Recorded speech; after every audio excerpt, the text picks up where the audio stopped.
Nah, perusahaannya adalah Agincourt, ini adalah anak perusahaan dari Astra International, dan lokasi kerjanya ada di Sumatera Utara.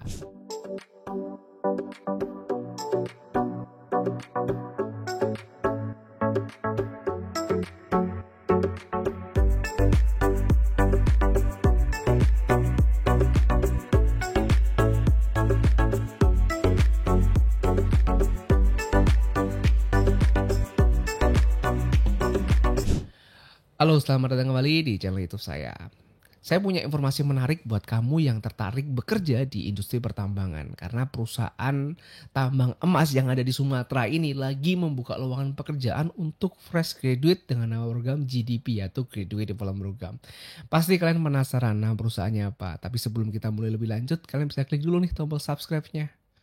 Oke, saya anggap kalian udah klik tombol subscribe dan langsung aja kita bahas. Jadi nama perusahaannya adalah Agincourt, ini adalah anak perusahaan dari Astra International dan lokasi kerjanya ada di Sumatera Utara. Nah, kebetulan banget nih hari ini itu hari terakhir daftarnya. Jadi kalau kamu nonton video ini, saran saya langsung daftar karena kalau kamu daftarnya besok udah tutup gitu. Tapi sebelum kita bahas lebih detail, kira-kira kita lihat dulu nih requirement, terus syaratnya apa, terus jurusan apa aja yang bisa daftar. Kita bahas sekarang. Oke, untuk persyaratannya saya udah tulis taruh di pojok sini. Nah, kalian bisa lihat nih, saya akan coba bahas satu persatu. Yang pertama tuh kalau kita lihat tuh kalian minimal bachelor atau master jadi S1 atau S2, IPK-nya 3. Jadi nggak susah-susah banget ya zaman sekarang IPK 3 tuh bukan sesuatu yang susah dan saya yakin pasti IPK kamu di atas 3.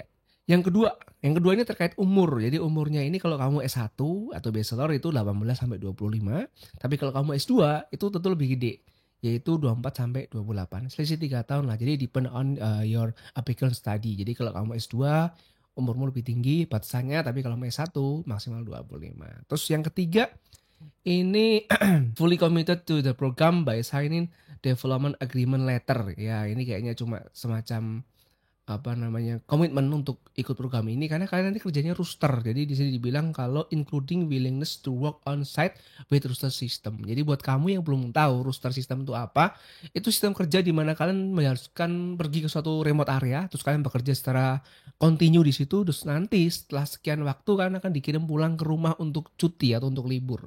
Kalau nggak salah nih ya, untuk rooster di Agincourt ini kan perusahaan tambang emas ya. Biasanya tambang emas tuh roosternya lebih pendek daripada tambang batu bara, tambang bauxit gitu-gitu. Kalau nggak salah nih, tapi kalau kalian tahu bisa koreksi ini kalau nggak salah roosternya 42 kalau nggak salah ya. Jadi 4 minggu kalian kerja, 2 minggu libur. Tapi koreksi ya kalau saya salah ya. Ini tahu saya. Jadi kalau kamu karyawan situ mungkin kamu lebih tahu gitu. Nah, berikutnya aktif di organisasi either academically or non academically, ini kayak aktivitas di kampus lah ya. Jadi kalau selama ini kamu di kampus akan banyak aktif di beberapa organisasi, itu poin plus juga ketika kamu jadi job seeker. Berikutnya proses motivation, creativity, communication skill and the ability to work collaborative in team. Ya ini kayak persyaratan-persyaratan umum ya. Kreatif, punya komunikasi skill yang bagus gitu-gitu. Terus yang berikutnya proficient in computer literacy, especially with Microsoft Office. Ya, saya yakin pasti kamu bisa Microsoft Office. Yang terakhir proficient in spoken and written in English. Jadi kemampuan dalam berbicara dan menulis dalam bahasa Inggris. Karena untuk saat ini ya, beberapa perusahaan besar itu kemampuan bahasa Inggris itu penting banget karena hampir setiap komunikasi kita dengan rekan kerja, dengan atasan, dengan pihak ketiga itu kayak vendor, terus customer itu sering kita sama orang luar. Jadi kemampuan dalam bahasa Inggris itu bagus banget atau perlu banget untuk kalian tingkatin kalau kamu lagi nyari kerja. Itu persyaratannya. Nah, kalau udah tahu tentang persyaratannya, udah tahu deadline-nya. Nah, jurusan apa aja nih yang bisa daftar? Penasaran kan? Yuk kita bahas lagi.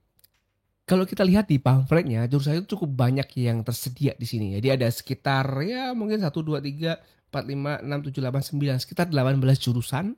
Jadi ada komunikasi, itu nanti GDP, CRD, terus nanti ada geologi, terus ada apa lagi di IT and system, terus ada mining atau pertambangan, maintenance, SCM, training and development. Oh, by the way ini bukan jurusan sih ya, ini kan kayak semacam divisi ya, GDP maintenance bisa jadi jurusanmu mesin, elektro, fisika gitu. Terus environment, human resource, geology, mining, maintenance, metallurgy, SCM, and TSF engineering. Oh ya, jadi Untuk jurusan ini kalian perlu lihat di websitenya resmi karena di, pamflet ini hanya ada posisi GDP-nya. Jadi kalau GDP maintenance tuh bisa jadi dari beberapa jurusan, terus GDP SCM juga bisa jadi beberapa jurusan bisa masuk. Jadi depend on position gitu. Training and development apalagi.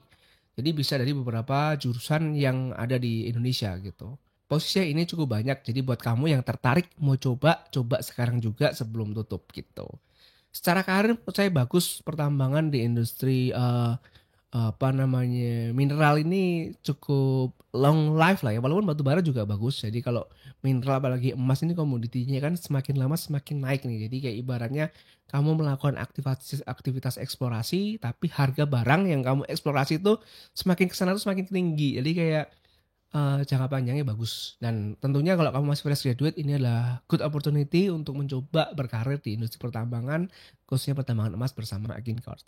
Oke, itu aja yang bisa saya bagiin buat kalian. Terima kasih banyak tentunya udah nonton video ini sampai akhir.